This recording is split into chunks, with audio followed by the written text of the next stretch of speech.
¿Dirías que la muerte es un tabú? Sí, y creo que en nuestro tiempo mucho más que en otras épocas. De hecho, han cambiado los tabúes. Fíjate que de sexo antes era un tabú y generaba incomodidad cualquier tema sexual en una conversación familiar o en una reunión de amigos.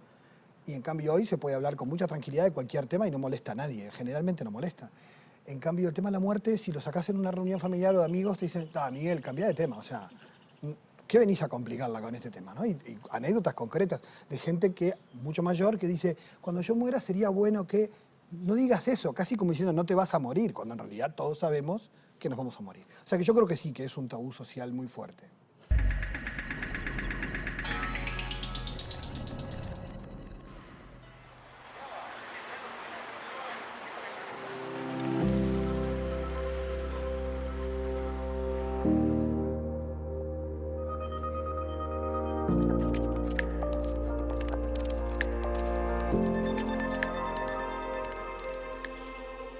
¿Dirías que ha cambiado mucho el ritual en torno a la muerte en los últimos años? Yo diría que no ha sido tanto en los últimos años.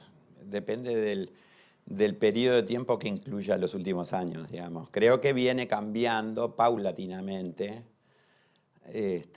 hacia rituales más sintéticos, más Breves. breves.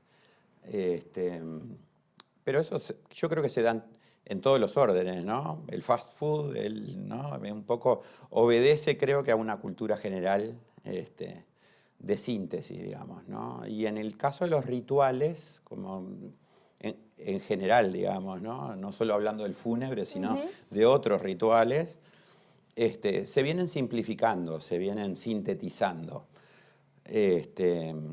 Antes, todos sabemos de que las empresas fúnebres actuales se llamaban empresas de pompas fúnebres.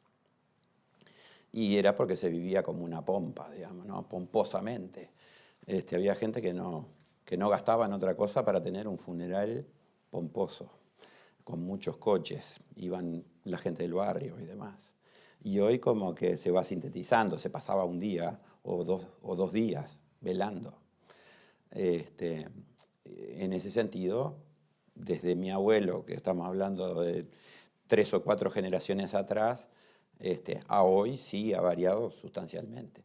Pero yo creo que en los últimos años, si bien hay una determinada tendencia con indicadores a la síntesis, digamos, del ritual, se viene manteniendo.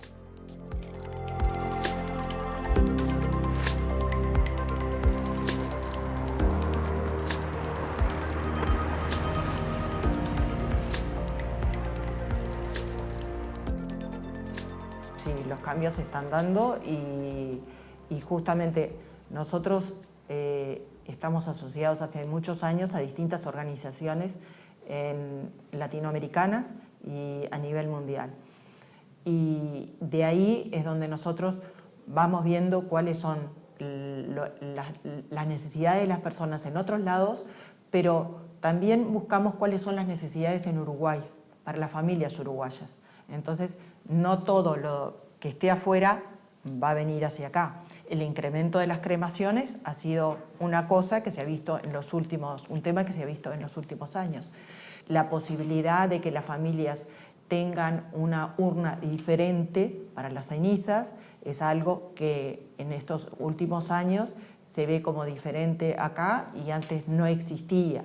Las salas velatorias que sean más boutique, vamos a decir, servicios más boutique, más personalizados, la posibilidad de que, por ejemplo, en una sala velatoria, si hay una familia que quiera poner fondo de música, se le pueda hacer, tratar de personalizar los servicios. Bueno, esas tendencias yo creo que vienen para acá.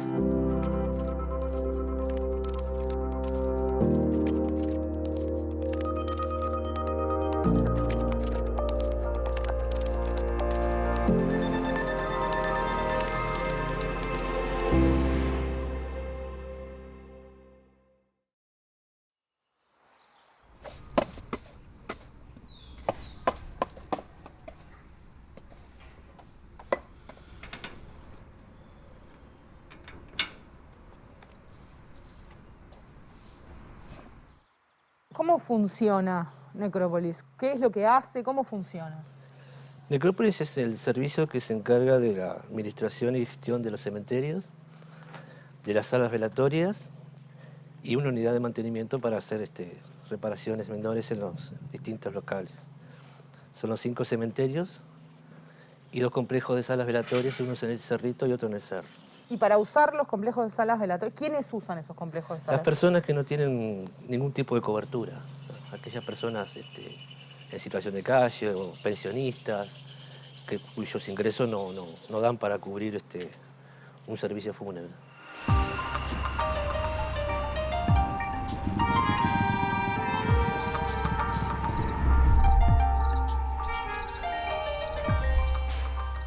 ¿Y más o menos de cuánta gente estamos hablando? ¿Tienen una idea? Nosotros del servicio hacemos unos 1.700 inhumaciones al año con el servicio fúnebre. ¿Y cómo es el proceso? ¿Cómo funciona el servicio? El servicio funciona de la siguiente manera, es decir, la persona solicita el servicio, ¿no? Concurre a las oficinas del servicio, se le brinda el asesoramiento necesario en cuanto a si tiene derechos o no. En caso de tener derechos, se le brinda un servicio que consta de un vehículo para transportar el ataúd y un vehículo acompañante de 7 personas.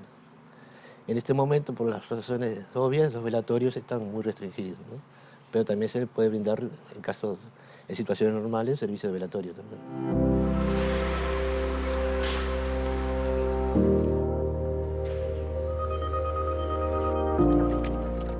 Mucho se habla en el proceso, ¿no? Alrededor de la muerte, lo que se llama el duelo, ¿no? Pero ¿qué es bien el duelo? Porque, por ejemplo, en varias entrevistas aparece el tema de que han cambiado mucho los ritos ligados a la duración de los velorios, etc. Y que eso podría afectar en algún punto ese proceso, ¿no? Es importante esto de que cuando la persona, el duelante, ¿no? El que transita el duelo, es muy importante nosotros como terapeutas, primero que nada, no juzgar y entender las creencias también de esa persona, ¿sí? Porque no se vive en Occidente, en Oriente, se vive muy distinto. De hecho, mismo en Occidente, ¿no? En México se festeja, ¿no? En España el Día de los Santos, bueno, en fin. Entonces es muy importante desde nuestro lugar, en primer lugar, no juzgar. No estamos para juzgar, sino para acompañar el duelo. Esto de acompañar el duelo tiene que ver con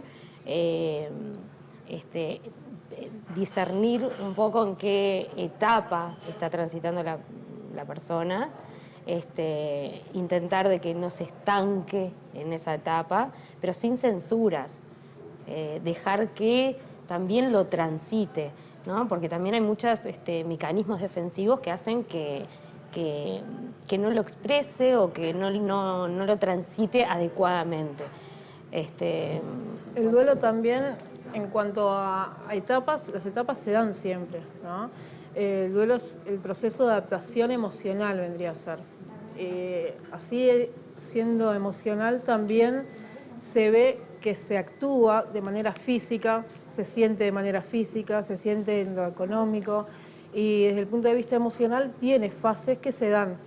Se da las fases de una forma lineal o de una forma circunstancial. Primero una, luego otra, sin que muchas veces sea consciente que él lo padece, ¿no?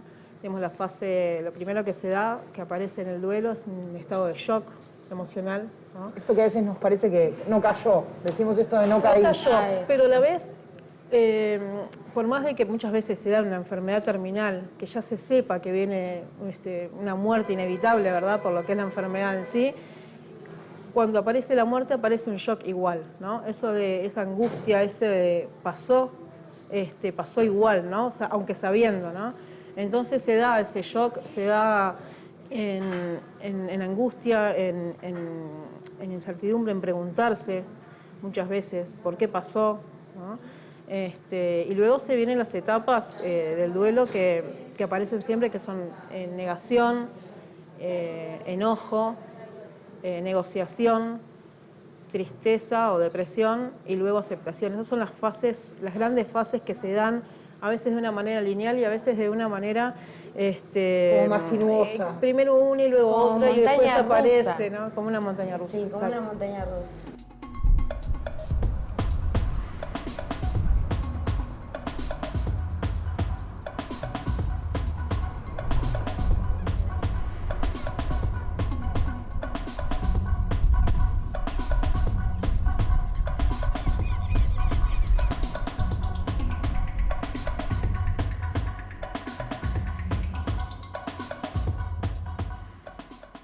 La persona moría en el lugar donde celebraba la vida, donde hacía el amor, donde desayunaba, donde jugaba con sus hijos, así con sus nietos, o sea, en el lugar del hogar, del calor del hogar, se despedía. Eso ya no se da. Hoy los cuidados paliativos están buscando recuperar eso, de que la gente muera en su casa naturalizando la despedida. Pero es algo que se había perdido, creo que generalmente se ha perdido. Y entonces al quitarlo del horizonte bicotidiano de los niños, ¿cuánta gente te dice, vamos a decirle, qué le digo al chiquilín que se murió el abuelo? ¿Cómo se lo explico? Antes no había que explicárselo, decías, ¿no? Era una cosa natural. En cambio, hoy hay que buscar a ver con qué cuento le voy a ir, ¿no? Y eso muestra que es un tabú. O sea, eso muestra que está escondida la muerte, ¿no?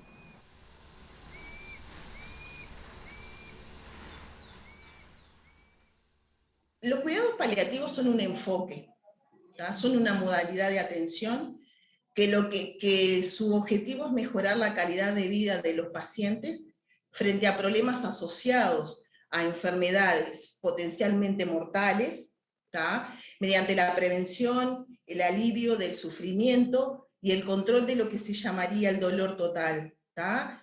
Los problemas tanto físicos, psicológicos y espirituales. Los cuidados paliativos es una especialidad que se hace desde un equipo multidisciplinario.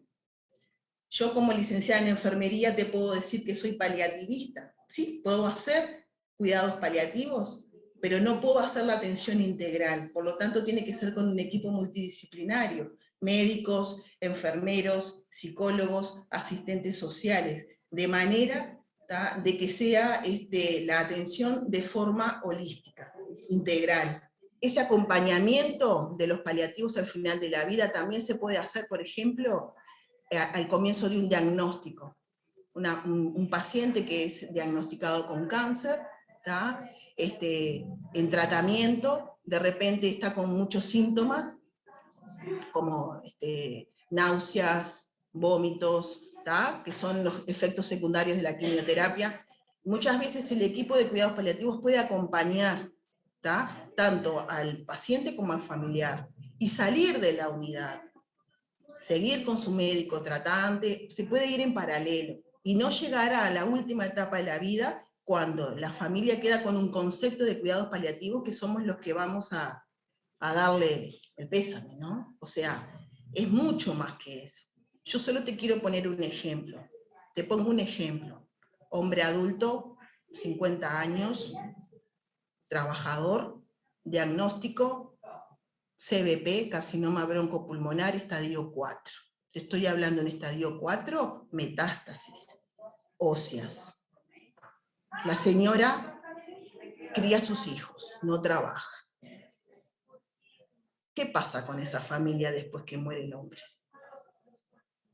Entonces, integrado a un equipo de cuidados paliativos, hay psicólogos para atender a esos niños. Hay un asistente social. ¿Cómo va a quedar esa familia después? Hay mucha cosa que se puede prever antes de que el señor fallezca. La muerte es individual. Tú te morís, yo me muero. Pero es social. Vos tenés familias. Yo tengo mis hijos, mi compañero. O sea, es todo, se moviliza toda la familia y se moviliza la sociedad. Por eso tiene una connotación religiosa, social.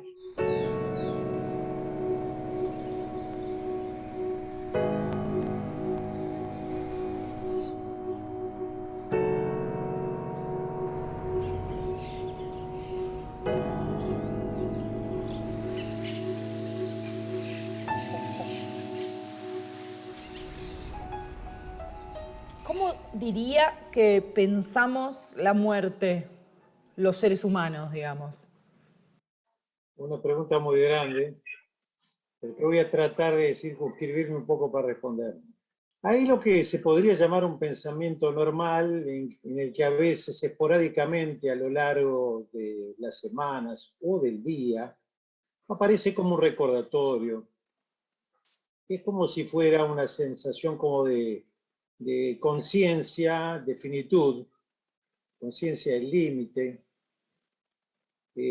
Cuando experimentamos incertidumbre de algún modo, si nos ponemos a hilar fino, la incertidumbre es un poco tributaria de la finitud y de la muerte, porque nos impide el control.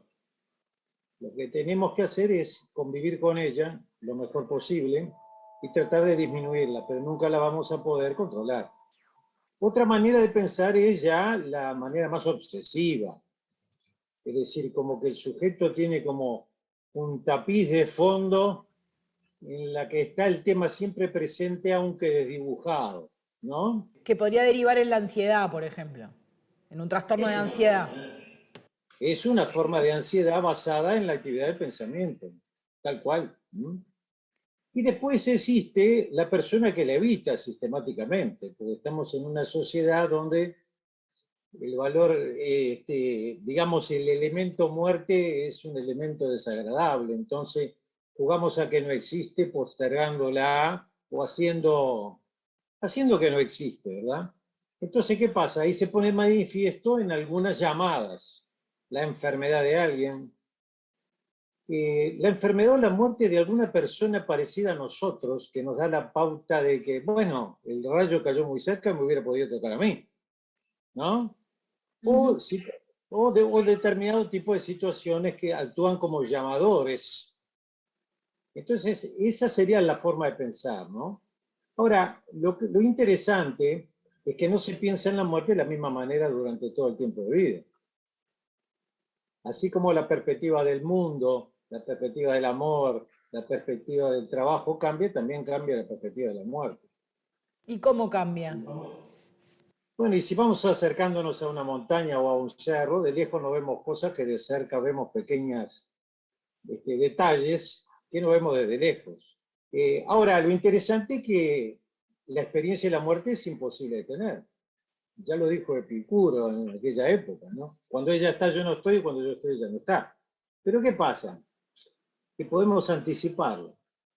Socialmente ocurre que cuando los miembros de una familia, los más grandes, digamos, empiezan a verbalizar cierta preparación de esa muerte o a manifestar preferencias, a veces se genera, o muchas veces se genera rechazo en el entorno, ¿no? No hablemos de eso, o no, ni se te ocurra. Exacto, era la forma evitativa que decíamos al principio, ¿no? El declararlo tabú es aquello que me rompe un poco los planes, que conspira contra mis ilusiones de inmortalidad. Entonces mejor de eso no hablamos. Y un escritor, Unamuno, decía que para llegar bien a la muerte hay que pensar en ella durante la vida. Es interesante, pero no pensar masoquísticamente, sino pensar en nuestra finitud, pensar en aprovechar, en que eso derive en un acicate para aprovechar bien el tiempo de oportunidad.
Hace 30 años que haces distintos trabajos que tienen un vínculo con la muerte, digamos.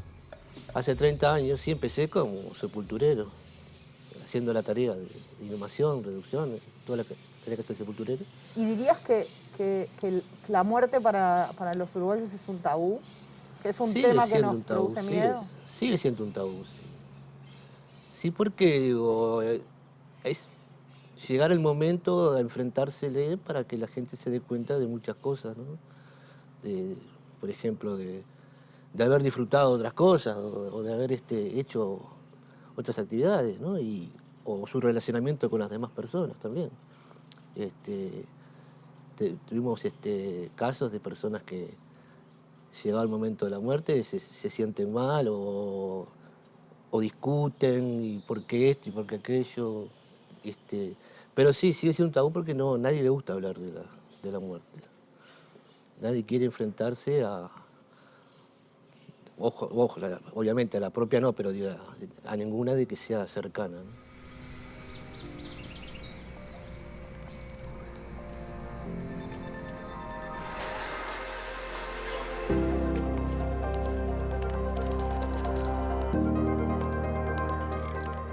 La muerte es un misterio y como tal la bordeamos, ¿no? Hablamos de esto, ¿no? De los velorios, de los rituales, ¿sí? Y con la angustia pasa lo mismo. Hablamos de los síntomas que aparecen.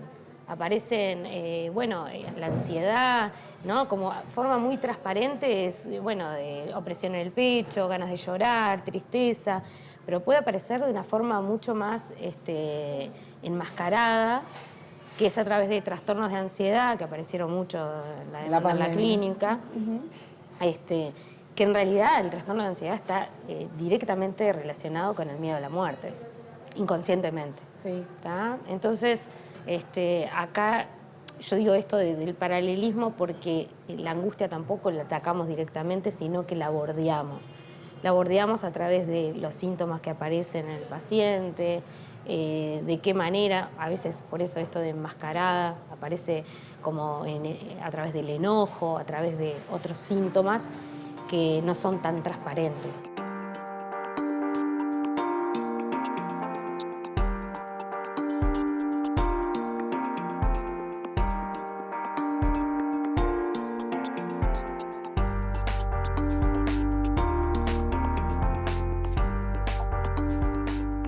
¿Hay una aproximación distinta entre los ateos o los agnósticos y las personas de fe?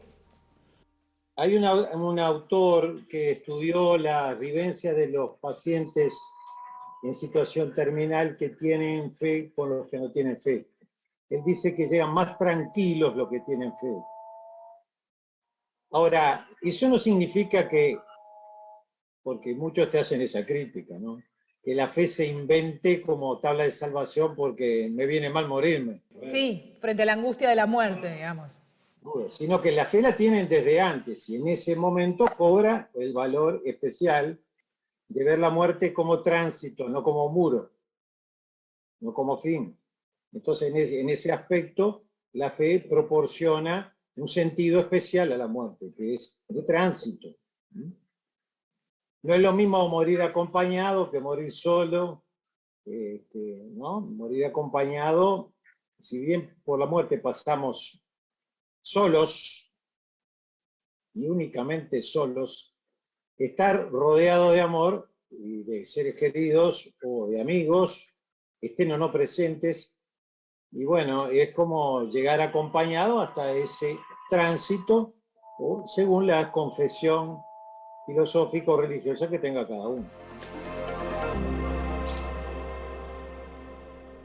Y es verdad, te tenés que posicionar desde lo espiritual. Lo religioso lo respetás, tenés tus concepciones religiosas, pero muchas veces la religión puede ser una barrera entre esa persona que necesita tu ayuda. Por lo tanto, yo tengo que apelar a mi espiritualidad.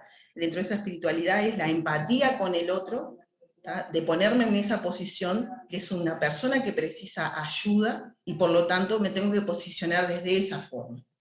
Eso a mí me va a dar, me va a poner en una situación donde yo voy a poder dar mucho más.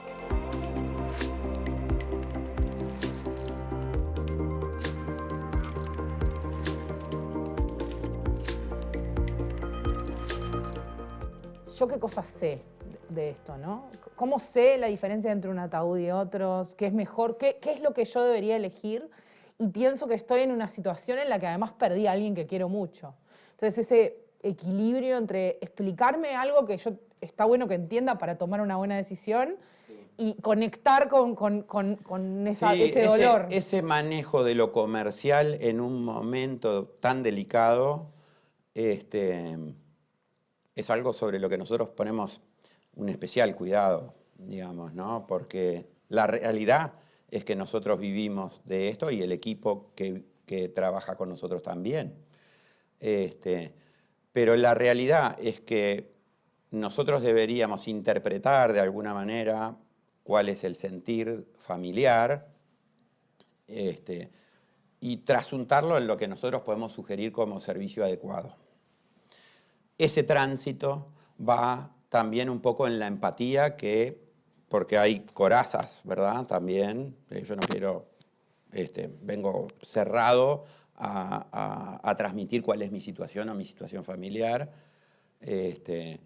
y hay veces que es más permeable, digamos. Entonces, la realidad es que nosotros tratamos de solucionar, de no forzar y de hacer fluir aquello que está apareciendo en el momento de la contratación. Hay gente para la que la realidad, la calidad del servicio no cuenta tanto por determinados aspectos y hay otros para los que la calidad cuenta, pero no tienen claro cómo transitarlo. Bueno, nosotros lo ayudamos a transitar ese momento, lo mostramos las distintas opciones que tiene y por qué, y el porqué de las distintas calidades, pero la realidad es que tenemos un básico de atención que ya es muy bueno. Pero eso que vos decías de las distintas calidades y el por qué. Sí. Yo no sé, por ejemplo. No es una cosa que sepamos en en las el día a día. capacidades locativas de las salas, en las calidades de presentación, hasta de los ataúdes, por decirlo de alguna manera, y uno se lo figura, digamos, ¿no? Nosotros traemos, por ejemplo, ataúdes americanos. Es la línea top nuestra. En realidad es algo destacado, porque hay gente que lo solicita y quiere eso. Que le importa. Que le importa y que le parece que está bien presentarlo de esa manera. Y en el abanico hasta los ataúdes, digamos, del tipo social. Más estándar, digamos. Sí, estándar o de cobertura mínima, llamale. Hay todo un espectro personal que uno lo tiene que acompañar, digamos, ¿no? De algún modo. La realidad es que el concepto de lo básico empieza a imponerse cada vez más en contra de la pompa. Antes, un poco lo que yo te decía, en la época de mi abuelo o mi bisabuelo, la pompa era lo que lucía. El carnicero de la esquina quería el mejor servicio con la mayor cantidad de coches, con la mayor cantidad con una sala lo más grande posible, que venga mucha gente y que salieran 10 coches de acá era el sueño de su vida. Porque era una marca de estatus también. Era absoluta. Era la última, o sea, cómo te morías también marcaba cómo habías vivido. Sin duda.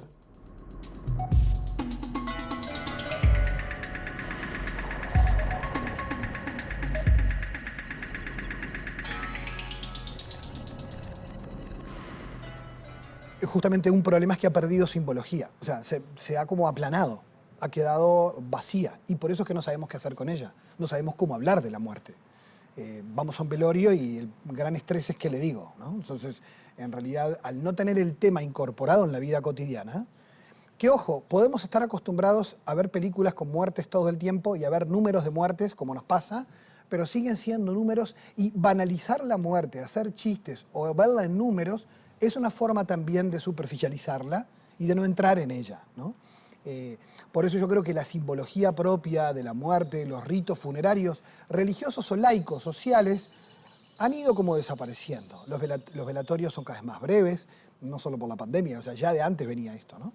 Entonces eso muestra como, bueno, liquidemos esto de una buena vez. Aumentaron las cremaciones también. Demos vuelta a la página y sigamos adelante, ¿no? O sea, y el querer como salir rápido del asunto Fíjate que hay experiencias donde se habla del proceso del morir, cada vez más se estudia la tanatología, el hecho de que las personas viven procesos donde a veces desean morir, se angustian, después se reconcilian, perdonan y dan un cierre a su vida.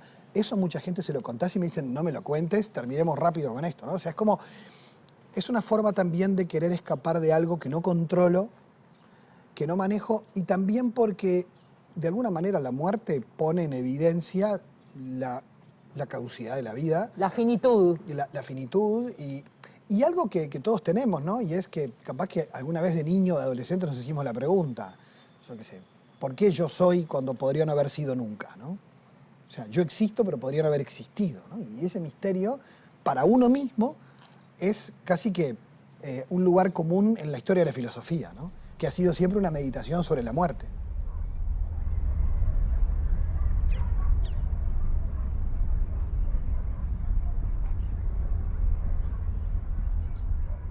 Estamos en una etapa de seguir informando sobre lo que son los cuidados paliativos.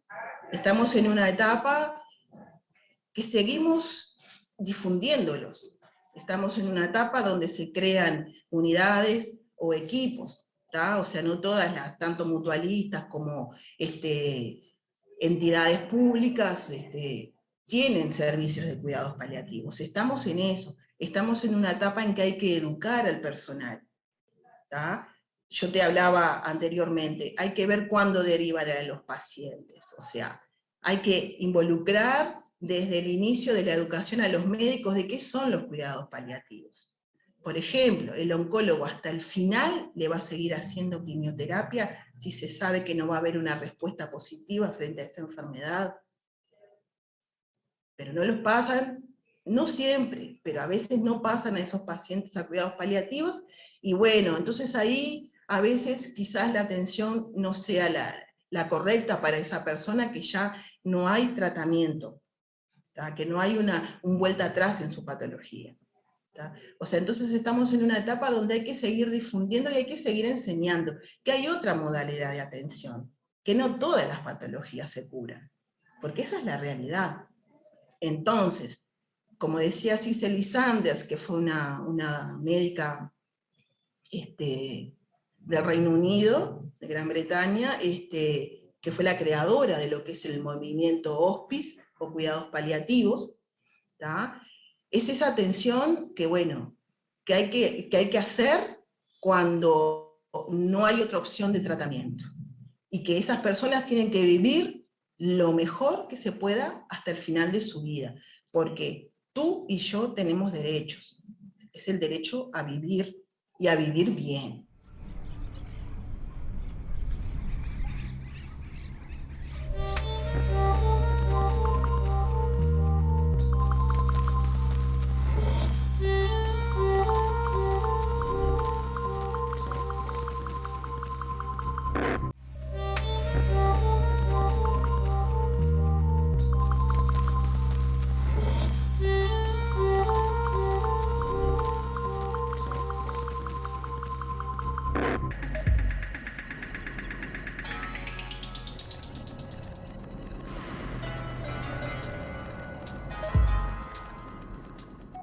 Yo no sé si tabú.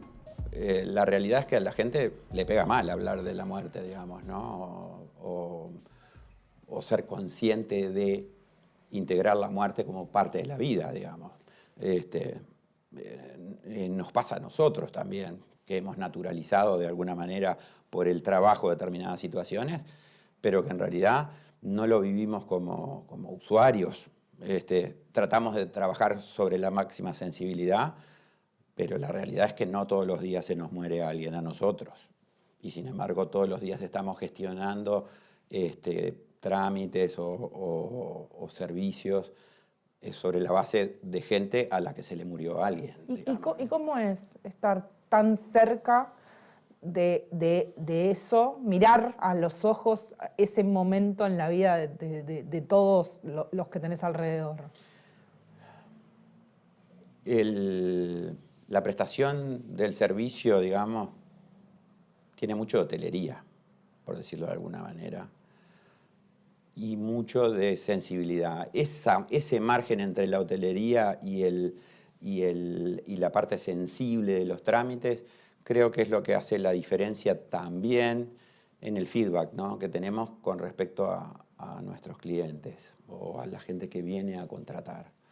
El feedback tiene que ser de empatizar, digamos, ¿no?, necesariamente, y de solución, digamos, ¿no?, de quítate tú en este mal momento los problemas, trasladámelos a mí, yo me voy a hacer cargo de esta situación y si yo te preciso te voy a avisar, pero vos dedicate un poco a vivir el momento, generalmente como uno puede en realidad, ¿no? Trata de vivir el duelo lo más naturalizado posible, y nosotros nos encargamos de toda la parte de logística y de trámites como para que tú puedas quedarte libre, digamos. Te arrimamos la infraestructura, tanto edilicia como humana, y bueno, la idea es que te sientas un poco como en tu casa para vivir el momento que tengas que vivir, digamos, ¿no? Porque hay muy diferentes situaciones de despedida también.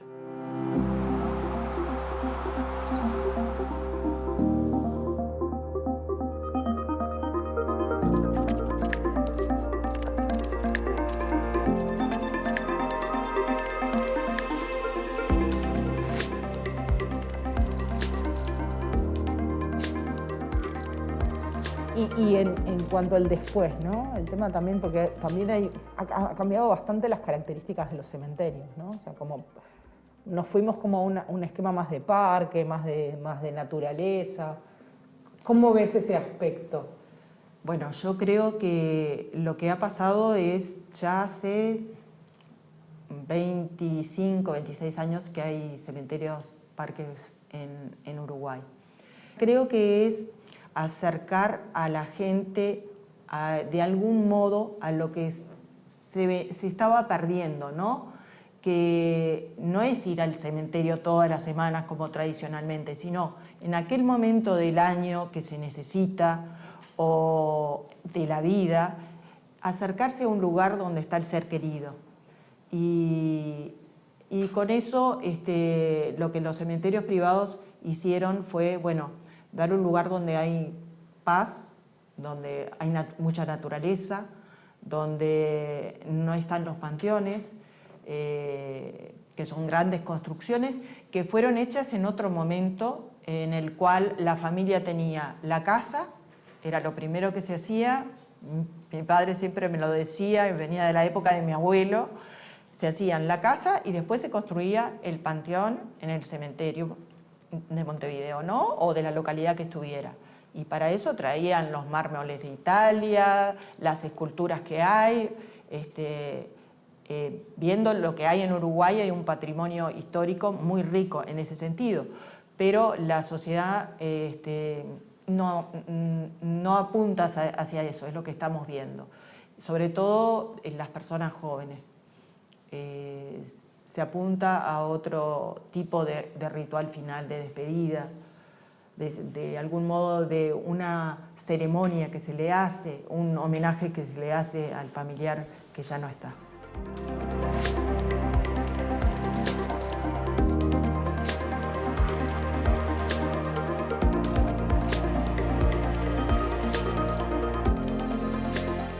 Y otra cosa que venimos acompañando, que venimos en un proceso y ya hacen unos 8, 9, 10 años, es en acompañar a las familias no solo antes con el tema de la previsora Martinelli, sino después del fallecimiento de sus seres queridos.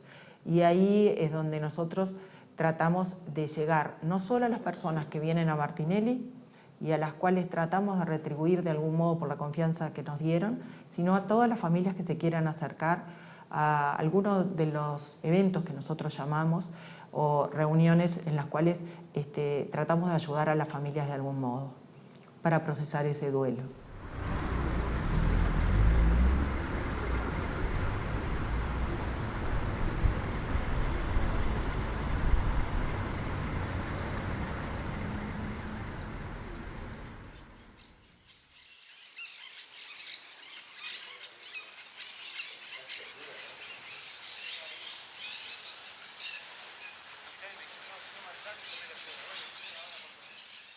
Hay una canción de Citarrosa que dice: de tanto vivir frente al cementerio, no me asusta la muerte ni su misterio. A nosotros de estar en contacto permanente, claro, nos va llevando a que, bueno, si llega el momento, está, llega. O si nos toca a un ser querido, lo tomamos de otra manera, ¿no? Pues sabemos que eso era factible, que es normal, ¿no? Que es parte de la vida. Es un proceso de la vida, ¿no? Y dirías, has visto montones de personas pasando por ese momento, ¿no? ¿Dirías que morimos todos igual, que hay diferencias desde lo económico, esto que decías, ¿no? Que hay gente que tiene un servicio que es gratuito, o que en realidad no hay diferencias, que cuando morimos igual? Morimos igual, o sea. Lo que queda es lo que uno hizo en vida, ¿no? Por más que tengan bienes materiales o no, digo, es el modo que va a ser recordada la persona cuando fallezca, lo que hizo en la vida, o sea. Acá no hay distinción de sexo, ni de razas, ni de poder económico, ni de actividad, digo, todos. El fin es el mismo, o sea, no hay una caracterización, digo, por más que haya velatorios pomposos, con ataúdes extraordinarios y todo lo demás, pero digo, el fin es el mismo. No cambia lo trascendental, no cambia. ¿Y dirías que en los últimos años ha cambiado la manera en la que nos enfrentamos a la muerte, o que pasamos por el proceso, desde los ritos hasta la manera en la que... Ha cambiado muchísimo. En muy pocos años, te diría yo. Digo, yo soy la época del velatorio en la casa, de toda la noche, toda la familia ahí reunida. Y hoy por hoy llegamos al hecho de que la persona prácticamente muere sola en una cama de hospital y la gente se deslinda y contrata una empresa y digan, háganse cargo de todo y nos avisa cuando esté pronto. O sea, ya no pasan, digo, ni siquiera por el duelo, ¿no? O sea, de aquello de que está rodeando a la persona moribunda ya no existe, digo. Y ni el velatorio es una cosa que ya se está dando por desechado prácticamente. Sí, son cada vez más cortos. Cada vez más corto y a veces nada. O sea, la persona no opta por, ya te digo, a veces ni siquiera asiste al sepelio o a la cremación. O sea, contrata una empresa y que la empresa se encargue de todo. O sea, también ha cambiado el hecho del destino final, ¿no? O sea, el aumento de las cremaciones en estos últimos 10 años ha sido exponencial. En el año 2000 quemábamos 700 cuerpos por año. Hoy estamos arriba de 4.000. O sea, la cremación de restos también. O sea, como que la gente quiere pasar también una vez sola por el proceso y ya dejar eso atrás para siempre, ¿no?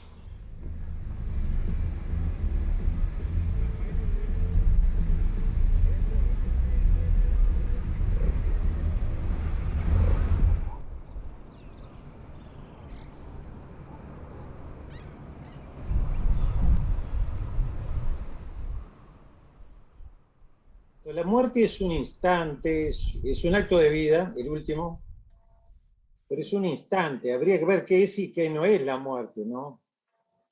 Ya vimos un poco lo que es esa etapa final de la vida, de la finitud, que puede ser anticipable, pero que no se puede experimentar en sí.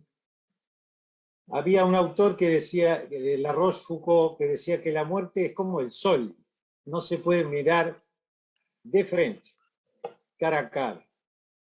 Como todas las verdades importantes, a veces son tan fuertes que nos matan, nos tenemos que acomodar el cuerpo y prepararnos. Para ello, como ocurre a veces en el embarazo, la mujer se prepara para ser madre. Entonces, ese tiempo que transcurre, que es un tiempo muy rico, que se acostumbra a sentir en su vientre a su hijo, etcétera, etcétera, es una manera también de prepararse por ser una gran instancia la que va a venir.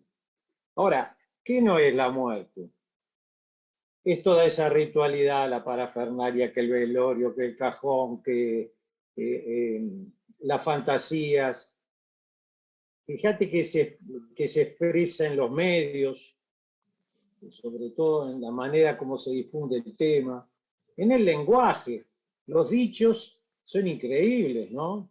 muerto el perro, muerta la rabia, muerto se ríe del degollado. La usamos a veces para gastarla y desensibilizarnos ante ello.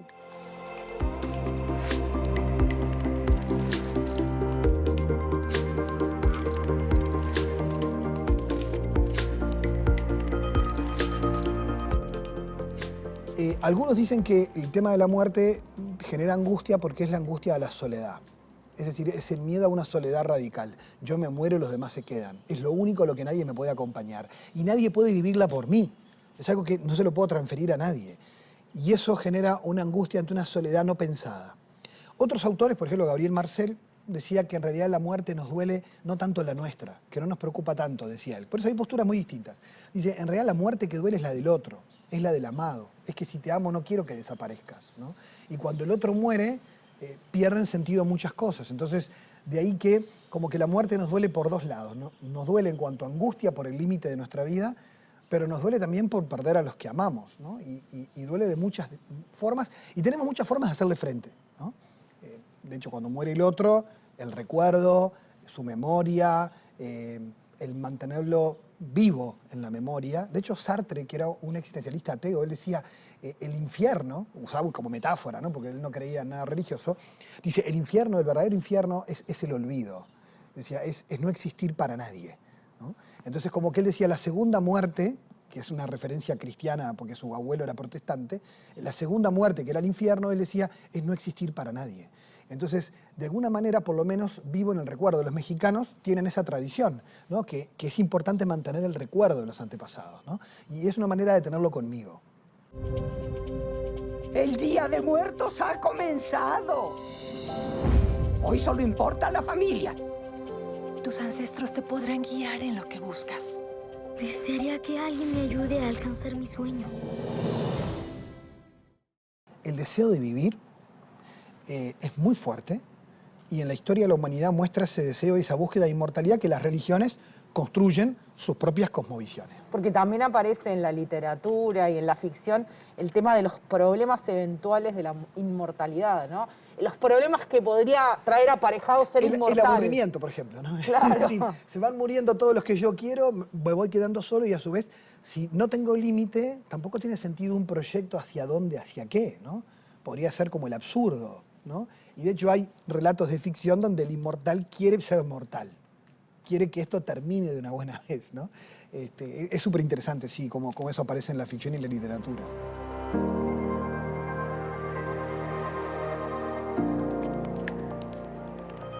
¿Sabes cuál es el problema? Yo creo que lo fundamental no es la muerte. Lo fundamental es el gran problema que se da con conceptos éticos al final de la vida. ¿Cómo se cuida a las personas? La muerte es un momento. El problema es todo lo anterior, ¿tá? Cómo vive esa persona los momentos. Entonces, eso es lo que hoy nos está como cuestionando éticamente, ¿tá? ¿Cómo nos cuidamos? ¿Cómo morimos? ¿Dónde morimos? ¿Tá? Entonces, es verdad, es un proceso. Nacemos, somos un ciclo, como cualquier célula. Nacemos, vivimos, nos reproducimos, ¿tá? Te reproducís y morís. Solo que en el ser humano hay tantas connotaciones sociales, personales, que todo lo que sea el tema de la muerte lo hace como un tabú. De la muerte no se habla, porque la muerte a nosotros nos pone que somos finitos. Tenemos un ciclo y a nadie le gusta decirme, me voy a morir. No, te gusta estar en el hoy y lo que tenés y lo que vivís. Por eso se habla poco de la muerte, por eso no la queremos enfrentar, y por eso hoy por hoy la mayoría de las personas mueren en los hospitales. Acá y en el resto del mundo. Más del 60%. Cuando vas siglos atrás y la gente moría en la casa. ¿Tá? Hay un cambio de paradigma, hay un cambio de cosas que la sociedad del forever young, por siempre joven, la muerte no existe, es todo lindo. La muerte es dolor, dolor porque se pierde un ser querido o porque vos ves tu muerte.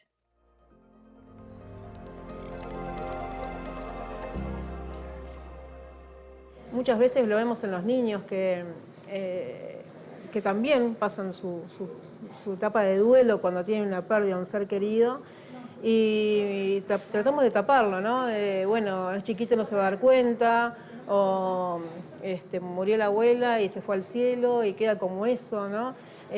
Como para no hablarlo, ¿no? Porque también al ser muchas veces un tema que nos duele o que nos cuesta muchas veces hablar, ya se ve que en la educación, muchas veces en los niños ya aparece como un tabú eso de no hablar, ¿no? Incluso nos de no cuesta decir. mucho responder preguntas infantiles sobre me voy a morir, te vas a morir, ¿no? Justamente que ahí lo que se presenta más es la angustia del adulto, ¿no? El no poder responder a las preguntas de los niños.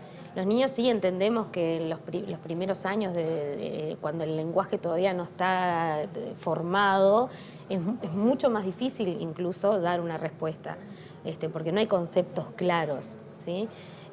Bueno, de hecho, el adulto, el ser humano adulto, no tiene conceptos claros de la muerte porque es un misterio, es un gran misterio. A la vez, digo, paradójicamente es un gran misterio, pero es un efecto motivacional para el ser humano. Es lo que esa finitud hace que nos proyectemos, que nos marquemos metas, objetivos. Y que la vida tenga sentido, ¿no? Que tenga sentido. O sea, ir hacia dónde, ¿no? Por más de que sabemos que en algún momento va a pasar, a veces pensar en nuestra propia próxima muerte es como que nos juega ahí un tabú, pero también, como decía Débora, es motivacional el encontrarle un sentido y un para qué a esto que es la vida, ¿no? Claro. Sí. ¿A qué viene? Existencial, claro. De alguna manera todos necesitamos poner esperanza en algo. Y ante la muerte, la pregunta es ¿dónde pongo mis esperanzas? Y bueno, y allí hay muchas opciones. Para las personas no religiosas muchas veces también, porque hay gente que piensa, pero si no tenés religión, y bueno, pero hay gente que dice, yo mi esperanza la pongo en la huella que dejo en el mundo, y en mis hijos, y en que este mundo siga, y en que, bueno, y en proyectos sociales que me trascienden a mí. O sea, perfectamente, pero el tema es que yo tengo que encontrar sentido para poder hacer frente. Yo creo que el problema a veces de no poder encarar a la muerte es que es la pregunta por el sentido de tu vida. Porque fíjate que la gente que ha estado cerca de la muerte pega un giro radical y se replantea prioridades y muchas cosas. ¿Por qué? Porque mirar a la muerte me hace preguntarme qué es la vida y qué quiero con la vida, ¿no? Entonces, a veces hace que yo cambie y que de algún modo cambie el orden de prioridades, pero siempre necesito poner esperanza en algo. O sea, lo que angustia de la muerte es si no puedo poner esperanza en nada, ¿no? O sea, que lo contrario de la esperanza es la desesperación, ¿no? Entonces, el que no puede esperar en algo, desespera, ¿no? Yo creo que también a veces en nuestras sociedades tan plurales, antes las sociedades eran un poco más homogéneas, hoy hay muchas ofertas de sentido. Pero eso también genera un problema y es, ¿por qué tengo que agarrar alguna de estas? Porque creo que cuando antes esto estaba como más naturalizado y la gente hablaba más de la muerte y decían esto quiero que vaya en mi epitafio, este poema, te obligaba a reflexionar sobre cómo querías ser recordado. ¿Quién sos vos para los demás? Era una pregunta sobre tu identidad. Ahora, si vivís al palo, nunca te preguntas nada, te avisan que se te acerca la muerte, es desesperante. Yo creo que la falta de reflexividad, la falta de interioridad, de meterse adentro, de pensar la propia vida, sí te puede hacer del tema de la muerte algo muy complicado. En cambio, cuando uno hace de esto un tema de reflexión, tal vez no te agarre tan de improviso como para decir, bueno, a mí me gustaría morir de esa manera, capaz que no se da, pero por lo pronto hay gente que dice que le avisan que tiene una enfermedad que es muy peligrosa y que pone en riesgo su vida y que se angustian y se cierran, y otros te dicen, qué bueno que tengo este tiempo para despedirme, porque con un accidente no lo hubiera tenido. Y cada persona le da sentido distinto, ¿no? Es como, casi, no diría infinito, pero las posibilidades las agotamos nosotros, ¿no? Muchas gracias, Miguel.